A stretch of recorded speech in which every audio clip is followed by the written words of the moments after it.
Welcome everybody to what I know is going to be a really fascinating afternoon. See, we've got people from Brisbane, we've got people from Melbourne. I know we're all in for a treat. I'd like to say a very big welcome to all members of the Jane Austen Society of Australia who are joining us for our annual International Zoom lecture. And for today's lecture, we are incredibly privileged to have a really top Austen scholar, in fact, a top literary scholar, Professor Janet Todd from the University of Cambridge. Janet is an editor, a biographer, a novelist, a literary critic, an historian, and she has written on many interesting authors, including Mary Wollstonecraft and Aphra Behn, and of course, Jane Austen. Her novel, Jane Austen and Shelley in the Garden, came out fairly recently, but her most recent work is this wonderful memoir called Living with Jane Austen. And I know that Jan will soon be showing you a better picture than I'm giving you here. It is the most fantastic book. As soon as I finished reading it, I just wanted to go right back to the beginning and read it again. I have to say it was the best book on Jane Austen I read last year. And last year did bring out many very, very interesting works on Jane Austen. I just loved and treasured every word. It's a book about the power of reading, how reading Jane Austen can shape our lives, what one person learns from reading Jane Austen's novels. It is a truly splendid book. And if you don't own a copy, you really do need to rectify that situation very rapidly indeed, because this is a book that absolutely has to be on the bookshelf of anybody who is serious about Jane Austen. So it gives me very great pleasure to now welcome Professor Janet Todd, who is going to talk to us about her memoir, but also about the unruly body in Jane Austen. So welcome, Janet. It's a real privilege to have you join us. Over to you. Well, thank you so much for that really kind and generous introduction. I much appreciate the plug for the book. That was a really great thing. It's a huge pleasure and a privilege to be here with you all. I'm always grateful to have readers and listeners. I mean, it is a wonderful thing to be able to talk to people, and also when they can't talk back immediately. That's really quite an attractive thing about readers, and then that they do later. So thank you all for coming. I'll start by saying what you all know, and that is that last year was the 250th anniversary of Jane Austen's birth. And so all over the country, indeed all over the world, there were festivals and events to welcome this and to celebrate our marvellous Jane, as it were. And Cambridge University Press saw naturally a marketing opportunity, and so they asked me to produce a new version of a very large edition, which I did, which was a scholarly edition earlier, but to do one that was more for a general intelligent reader who wanted to read the books without the variants on the page and so on. And so I produced a book, the edition, which I think you see on the screen, which is, I think, pretty. It has enough notes to make sense of the passions and carriages and politics, I hope.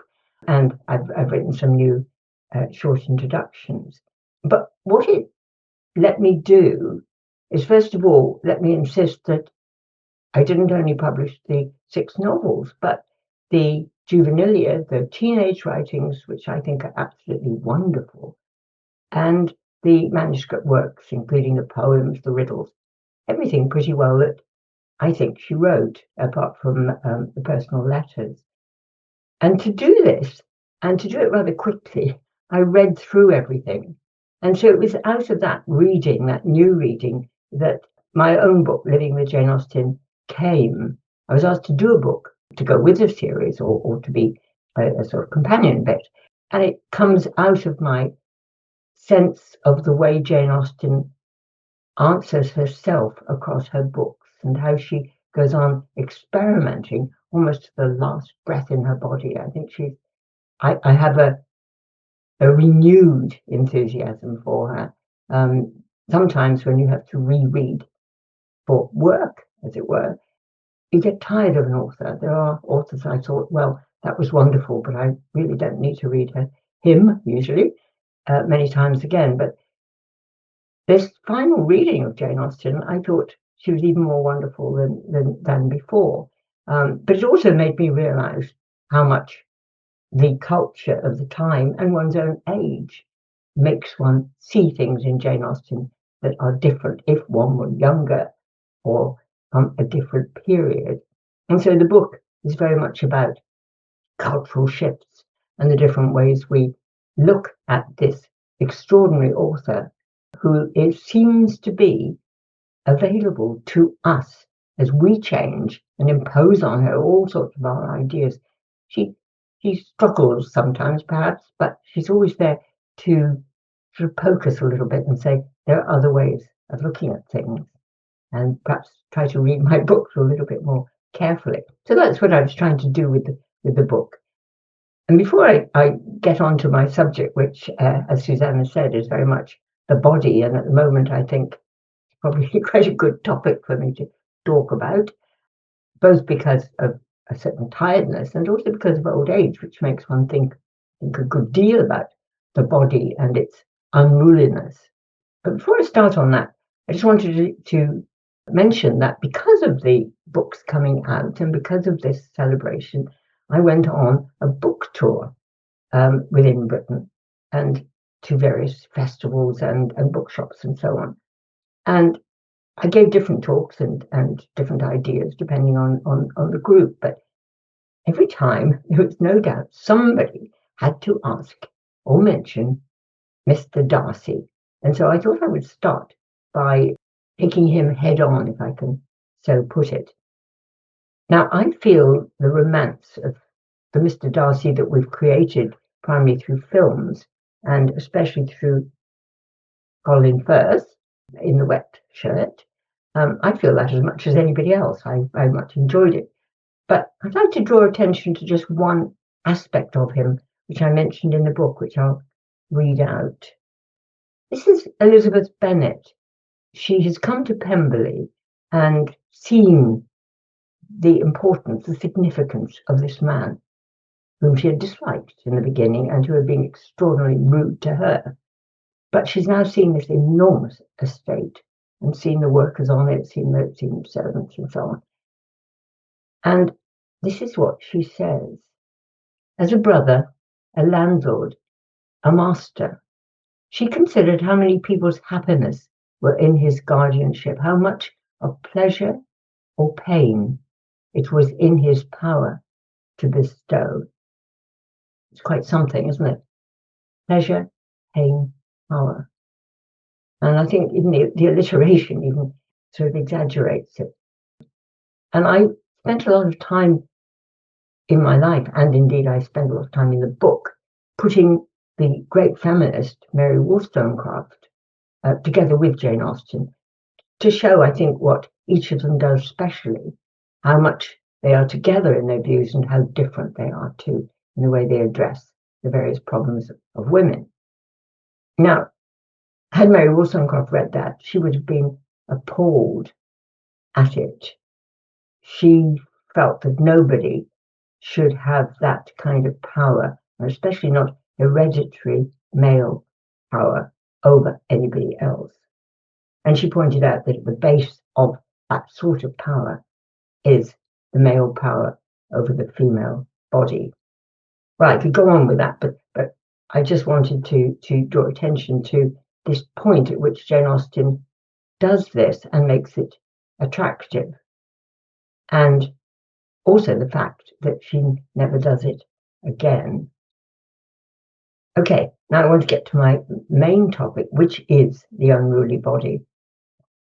When I say unruly, that it's the uncontrollable body. Now, I could talk about any body part almost in Jane Austen because she talks about teeth and feet and hands and so on, but she also talks above all perhaps about skin.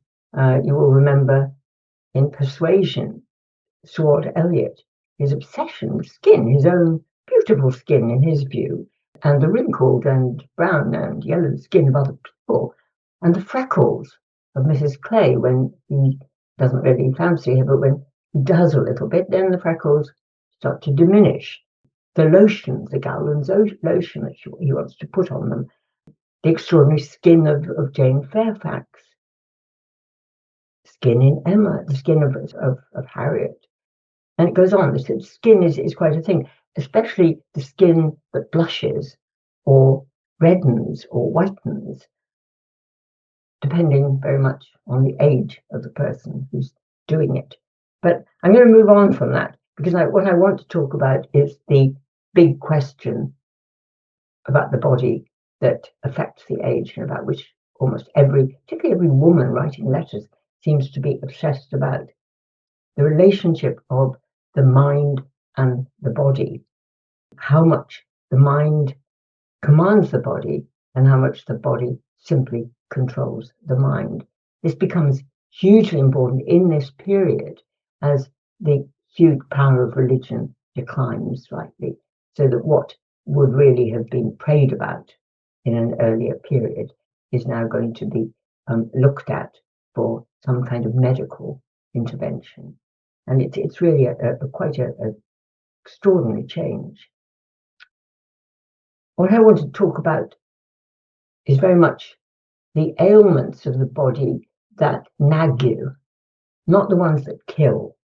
That is, the non-contagious, psychosomatic ones, where you get the medical and the cultural very much intertwined. The sort of nebulous complaints that different periods call by different names. Nerves, of course, is the thing that goes through through all the periods from the 18th century onwards. But they use the words like neurasthenia, hypochondriasis, hysteria at that time, and we say immunocompromised, chronic fatigue, ME, long COVID, and so on. Now, they're all real, all shiftingly named, but the brilliance of Jane Austen, I think, is the way she shows how much culture shapes what we suffer and how we feel about it, and of course how we talk about it, how we write about it. Now, before I start on the novels, I just want to say a couple of things from the book. In her letters, illnesses are touched on and embedded in the humdrum, often comic business of life. Austen rarely dwells long on the ailing or unruly body in the letters.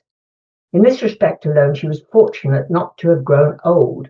For the aged, the body is preoccupation, fascination, and constant cause for lament. But as we know, Jane Austen, dying at 41, did not grow old. Medical discussion rigidly gendered the body. The female body was more emotional, more sensitive, the very seat of sensibility. Prone to nerves, which were both a source of suffering and, of course, a source of pride.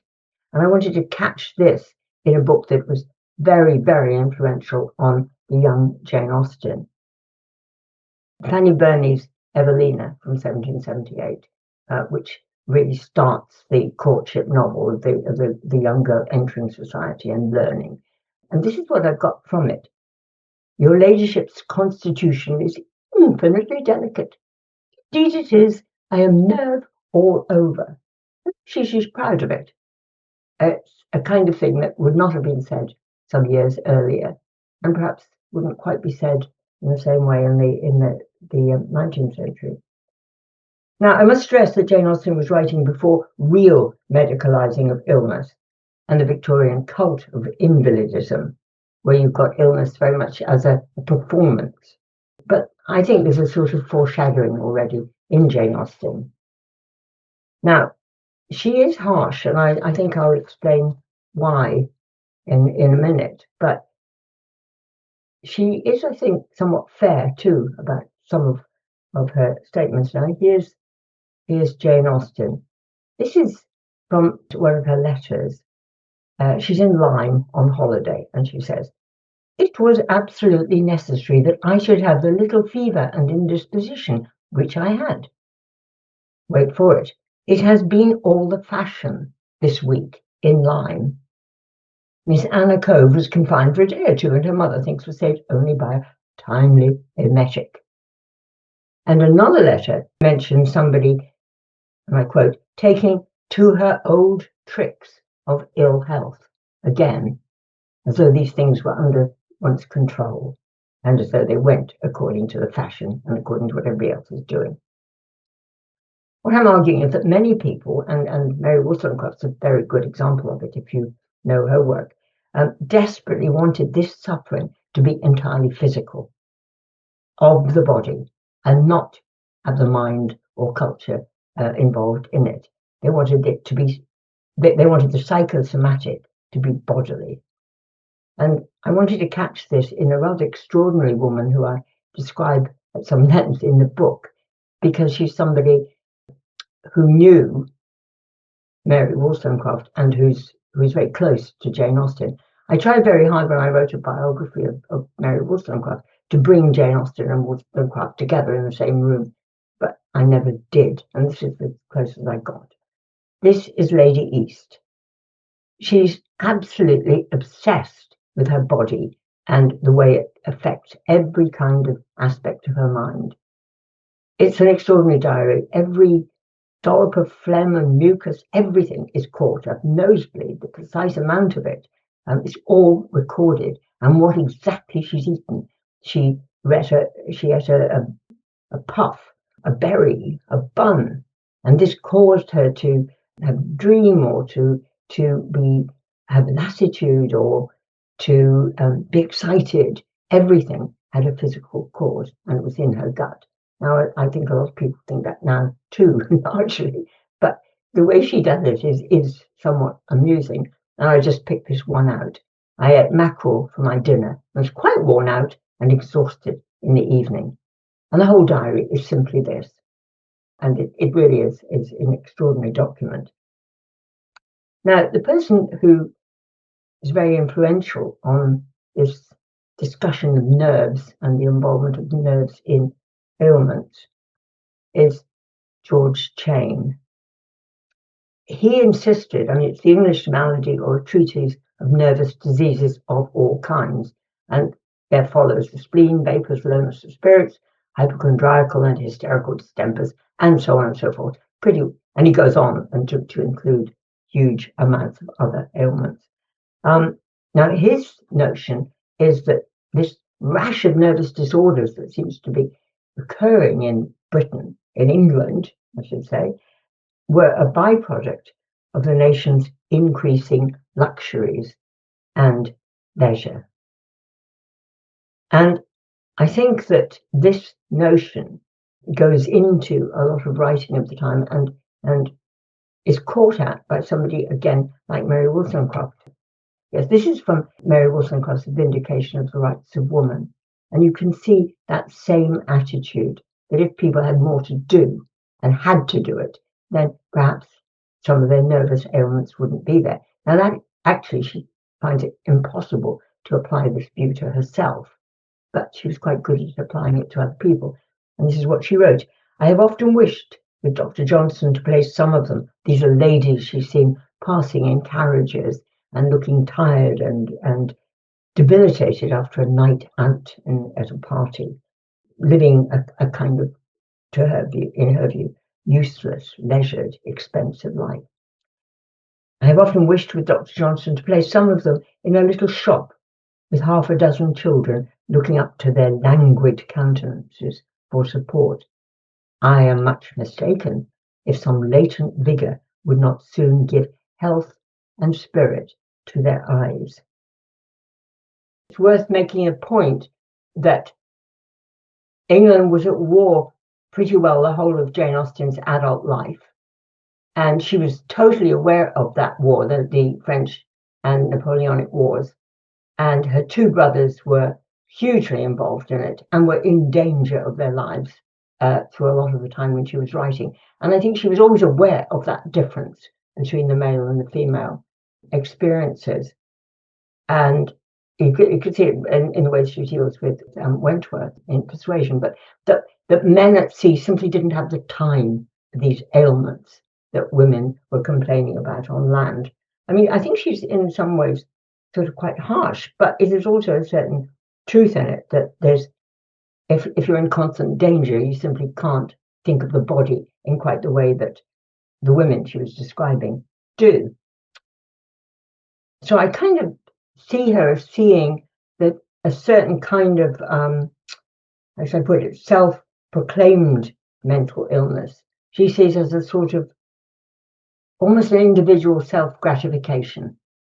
You know, you're imposing yourself and your nerves and your feelings on other people. And she proposes constantly throughout her books, and something that we also find, I think, a little harsh, self-control as a means of controlling the body. Now, of course, I know jolly well it's not just women in her books that are prone to these nervous illness, and, or in her words, have a turn for being ill. Mr. Woodhouse, again, secure income. He's not even a landowner. He has to do almost nothing for that. It's all coming in from shares. He's a rentier. And he has time and leisure for his illness, for his valetudinarian way of life. And it's also there in her eldest brother, no, second brother, the brother who was happily, for him, adopted by a wealthy couple and became the heir of the great estates, Edward. He also has the time, leisure, and money to indulge in illness. And one of the ones that he goes in for is electricity treatment. I've come across this in several writers of the time. And what I just wanted you to notice about this use of electricity to cure a lot of illnesses, particularly those that are sort of psychosomatic, is that it was a performance. And it's there in some of the work I did when I was looking at Wollstonecraft and Behn and other writers. People assembled, the relations assembled to watch the cure occurring. You really have here got the cure of illness as a kind of performance. So it's quite sort of comic.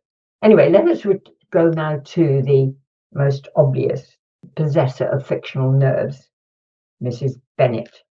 And you will remember, you have no compassion on my poor nerves. And Mr. Bennet, you mistake me, my dear. I have a high respect for your nerves. They are my old friends. I've heard you mention them with consideration these 20 years at least. Ah, you do not know what I suffer. And this is very much Jane Austen mocking that kind of definite suffering, because she does. And it's funny because she's funny, and the nerves here are dismissed as fanciful. But of course, you could give a backstory to Mrs. Bennet. This is a young girl, young pretty girl, who's married somebody who has been sneering at her for a good number of years. The nerves are something of a refuge, and because it's stressed that she stresses that she was once in her youth like Lydia, a sort of jolly butterfly, going after the redcoats and so on. And how else do you express dissatisfaction in this kind in her essentially powerless state? It's also true of another character, crabby Mary Musgrove in Persuasion. Her moaning, her lying on the sofa feeling ill, suggests boredom and anger at being marginal. I mean, it says that Jane Austen says, the narrator says, she had no resources for solitude, which is always rather a bad thing. All her main characters know what it is to be alone and know how to handle it. And her only achievement that we hear about is that she has the worst sore throats.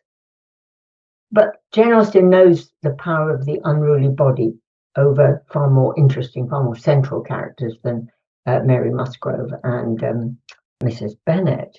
And I want to spend a little bit of time with the sickly heroine of Mansfield Park, Fanny Price.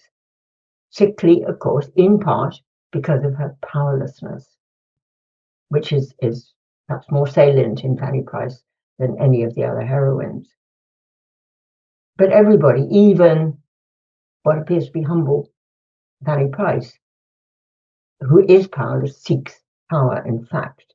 And as she becomes nubile, prettier, her very sickliness becomes a source of power. She can use this body in a particular way. But there is a long scene in the middle of Mansfield Park where Fanny's been out picking flowers with the usually, the continuously supine or almost vegetable Lady Bertram. while Edmund, her beloved Edmund, was out with a horse that she often rides, and with, above all, Mary Crawford, who was now quite clearly her rival for his love.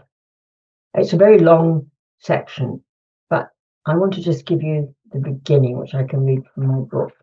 I do go on about this in my book a lot because it is really, I think, a central one. This is the quote. Edmund, looking around, said, "But where is Fanny? Is she gone to bed?" "No, not that I know of," replied Mrs. Norris. "She was here a moment ago." Her own gentle voice, speaking from the other end of the room, which was a very long one, told them that she was on the sofa. Sofa is very important in Jane Austen, but again, Mrs. Norris began scolding. "That is a very foolish trick, Fanny, to be idling away all the evening upon a sofa. Why cannot you come and sit here and employ yourself, as we do? It is a shocking trick for a young person to be always lolling upon a sofa." "Fanny," said Edmund, after looking at her attentively, "I am sure that you have the headache." And so it goes on.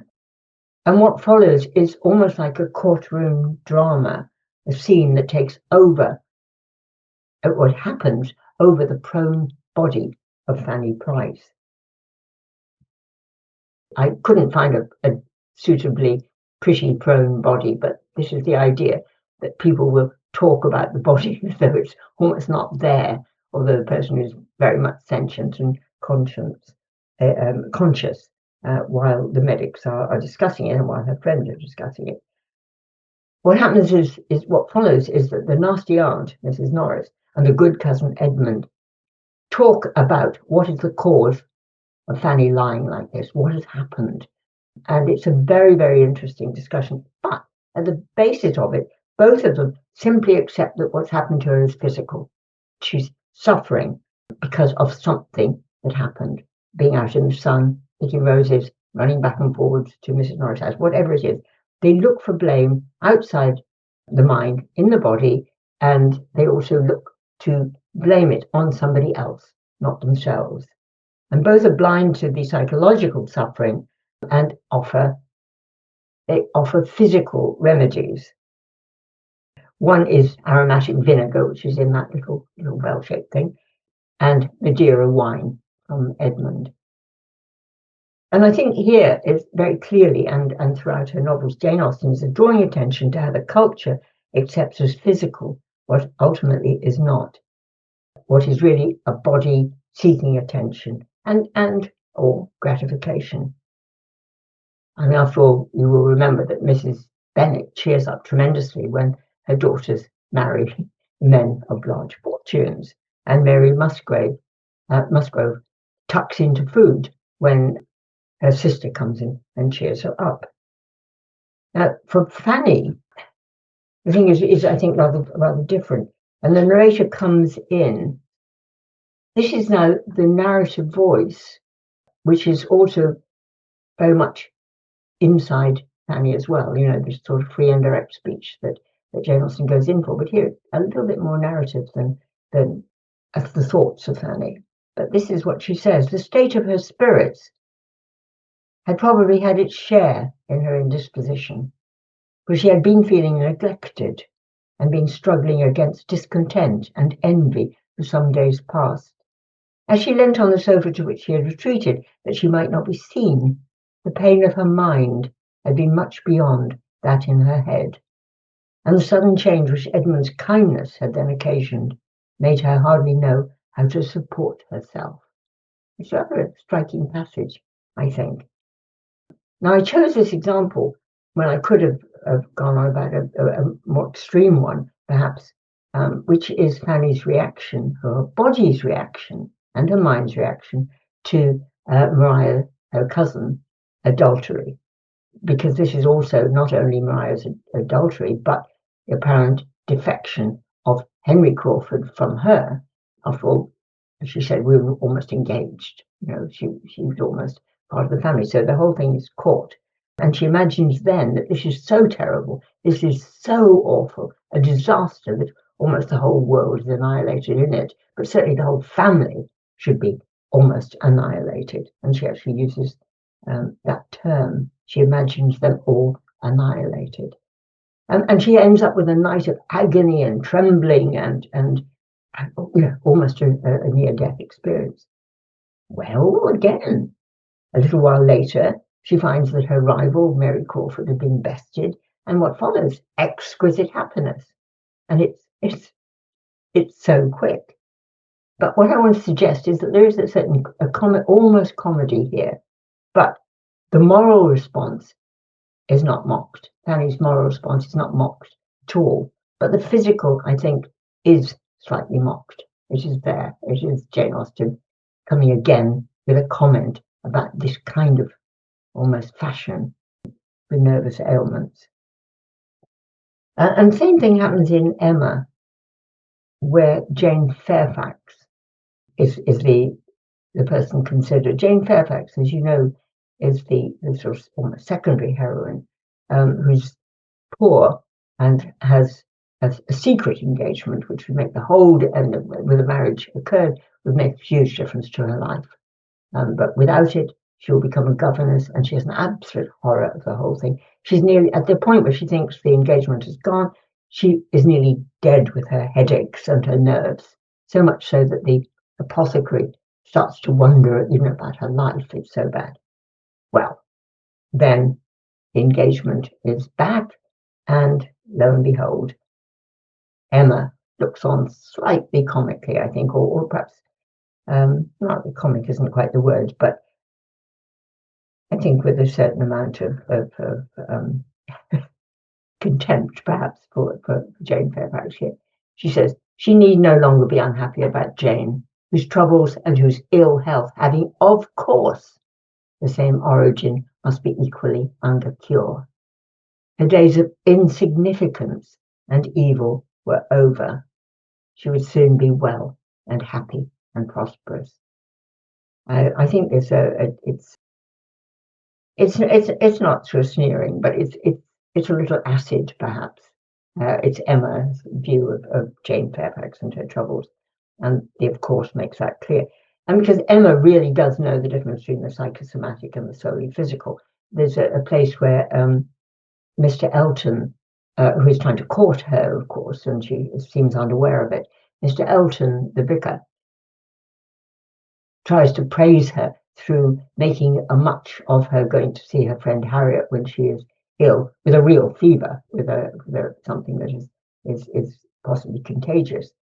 And Mr. Elton says how wonderful, it must be an absolute cordial that you went to see young Harriet. And she says, I don't think I put that quotation up, but Emma says, my visit was of use to the nervous part of her complaint, I hope, but not even I can charm away a sore throat. We're back again to this sore throat being the sort of thing that separates out the psychosomatic almost from the physical. And a letter to Cassandra, Jane wrote about her mother, who I think is the source of a lot of Jane's attitudes, because Jane tended to think that she was a bit of a hypochondriac. It's very difficult to know from this vantage point, but she did occasionally get impatient with her mother. But writing about her, she says, I have not much compassion for colds in the head without fever or sore throat. Again, you have that distinction. Well, let me move on quickly to a whole town full of quacks and cures and hypochondriacs, which of course is Sanditon. If I may have a little puff again for an earlier book I wrote on Sanditon, with pictures and so on, and I'm going to use some of those pictures now. Now, this is obviously built on the rage for sea resorts that are taking over from the spas of the earlier 18th century. The basis of the rise of the sea resorts as places of cure rather than just of pleasure is the notion that seawater, whether it's drunk or dipped in, is actually useful for the body and therefore obviously for the mind. This is one of the many books that were written to push the idea of the sea resorts and also to push the idea of seawater and dipping as a useful remedy for a huge number of diseases. And here's, of course, how they did it. The mania was for pulling these poor young persons or old persons, anybody with an ailment, out into the water, and then dippers, who look a bit more kindly here than they apparently often were, would then persuade or even pull, I imagine, the victim into the water. And half the time these cures were happening in January and February. And in the English Channel and the North Sea, Scarborough was one of the very first resorts up there, way up there. And it must have been absolutely perishing cold. Now I think people do think that dipping in very cold water is very good for you, but perhaps not the elder, the infirm, and the rather weak. But they appear to enjoy it. But of course, with the dipping came a whole lot of the activities of a resort, which also had its pleasures and enjoyments of all sorts. This notion, of course, was exploited by cartoonists, and I'll just show you a couple of these. That kind of thing. The notion of men looking at all these bodies. Now, women were not actually ever swimming naked. Men swam naked, but women absolutely did not. Though this was the hope that they did. This was entirely a fantasy. No lady would have done anything of the sort. Well, you will remember that in Sanditon, I expect a lot of you have read it, but just to explain, this is a new resort that is made by the entrepreneur Tom Parker, who is a central character in the book.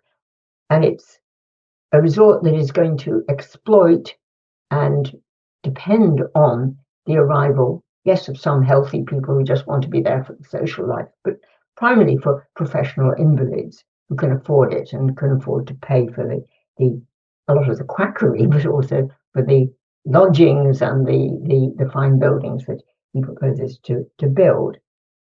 And there's a huge number in Sanditon, in the actual book, there's a huge number of weird remedies that people go in for, mainly used by his remarkable sisters, the Parker sisters, who try the extraordinary things on themselves and who have, and it's very much stressed, have both the leisure and the money. They all have individual incomes for the kind of ill health that they propose to have, and for the extraordinary remedies that would certainly make them ill if they weren't ill already. One of the things that Diana Parker suggests for headaches is teeth pulling. And poor Susan in Sanditon, I can't remember quite how many teeth she has, but I think she has 3 pulled out for the sake of the headache. Another is that somebody has an ankle rubbed. And interestingly, Jane Austen, who is writing this at the very end of her life, when she, of course, is very, very ill herself, though probably did not know she was actually dying, but might have had a shrewd guess, and she'd been ill for a very long time. Instead of downplaying the mockery of these remedies and of the illnesses, when she made the changes to the book, when she revises, she exaggerates. And so that where somebody was originally, I think, rubbing an ankle for 3 hours, well, when she's changed it, it goes up to 6, and so on. She exaggerates the satire on it all. It's interesting that actually in her letters you find that Jane Austen absolutely dreaded dentists. She takes her nieces to a very expensive dentist in London, who she thinks is exploiting the family of Edward, who she knows to be wealthy, by asking for all the children to keep coming to him and over again. And where she hears the scream of the child whose teeth is being pulled, she declares that she will never, ever go near a dentist. To move on, this is the other thing that the sisters do. They concoct their own medications because they no longer believe in doctors, and they feel that they can, with herbs and so on, can make their own. The final one of these siblings is the brother of Mr. Parker, who is a young man, a corpulent and extraordinarily lazy young man called Arthur. And the sisters sort of baby him in a rather sweet and ridiculous way. They all arrive in Sanditon, and instead of going for a brisk walk or even dipping, which is what one would expect in a resort, they stay indoors and they have tea and they close the windows and they have a big fire. And what Arthur, who is the young man, likes above all is to sit there by the fire, toasting slices of bread, as it says, toasting some slices of bread, brought up, ready, prepared in the toast rack, until it was all done. Charlotte, who is the heroine, the commonsensical heroine, heard nothing of his voice but the murmuring of a few broken sentences of self-approbation. At the same time, the other thing he particularly loves is having his chocolate made very strong and with as much sugar as possible. And it's a very funny tea time scene. I do talk about toast in my book a lot because toast seems to be starting to stand for a kind of English comfort in very many writers, not just Jane Austen. But it really, I think, comes to the fore in Sanditon. But I want to just end with the one ailment that goes all the way through Jane Austen, the letters, goes all the way through letters from the period, and is, of course, in all the books as well, and that is the headache. Now, clearly, some of the people that she deals with have dreadful headaches. Even there, she manages to joke and hint that the suffering can be controllable. And this is from her unpublished manuscripts, which is part of my final volume of the edition. She and her friend Maria Beckford, who is staying in the great house of Chawton, while she, of course, is living with her mother and sister and friend in the cottage. She and Maria go for a walk into Alton, the nearby town, where there is an apothecary called Mr. Newnham, who will give Maria a potion for her headaches. And now Maria really suffers. So you can see that over and over again in the letters that she has something more than just an ordinary sort of nervous headache. And this is the poem. I've got it in my book. "I've a pain in my head," said the suffering Beckford to her doctor so dread. "Oh, what shall I take for it?" said this doctor so dread, whose name it was Newnham. "For this pain in your head, oh, what can you do, ma'am?" Said Miss Beckford, "Suppose, if you think there's no risk, I take a good dose of calomel brisk." "What a praiseworthy notion," replied Mr. Newnham.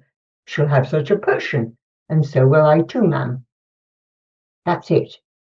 And I just wanted to point out that calomel is mercury chloride, so it probably did do something for a headache and for a lot more as well in the body.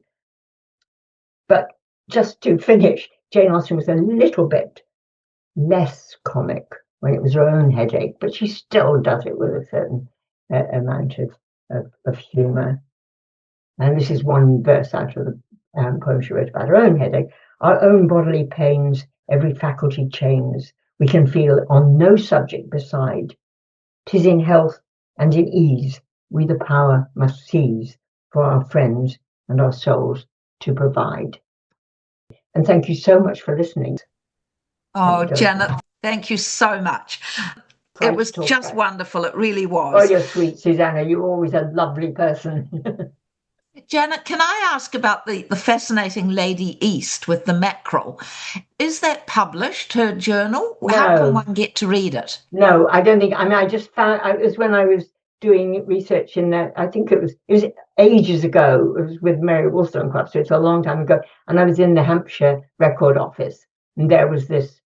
I came across it while looking for something else. This diary of Lady East, and then I realised that Lady East's stepson had been a pupil of Mr. Austen in the vicarage. Oh, interesting. So Jane would have known that boy. He was a rather stupid boy that they were trying to tutor so that he could go to Oxford or wherever, you know. And so she would have known him. And they also had a picture of the father there in the town. But there is no evidence that Lady East actually ever went there. And Mary Wollstonecraft, to get the other half of it, tried to commit suicide, and in a very bad way goes to stay with her friend who lives near Lady East, and they go to visit Lady East. So I thought there must be a way, and I tramped around all these houses hoping I could bring the two together. Nothing doing. Well, I did love hearing the quote. They quote. wouldn't have liked each other. I mean, they would have found each Yes. other irritating beyond belief, but I They just would wanted them have. to meet.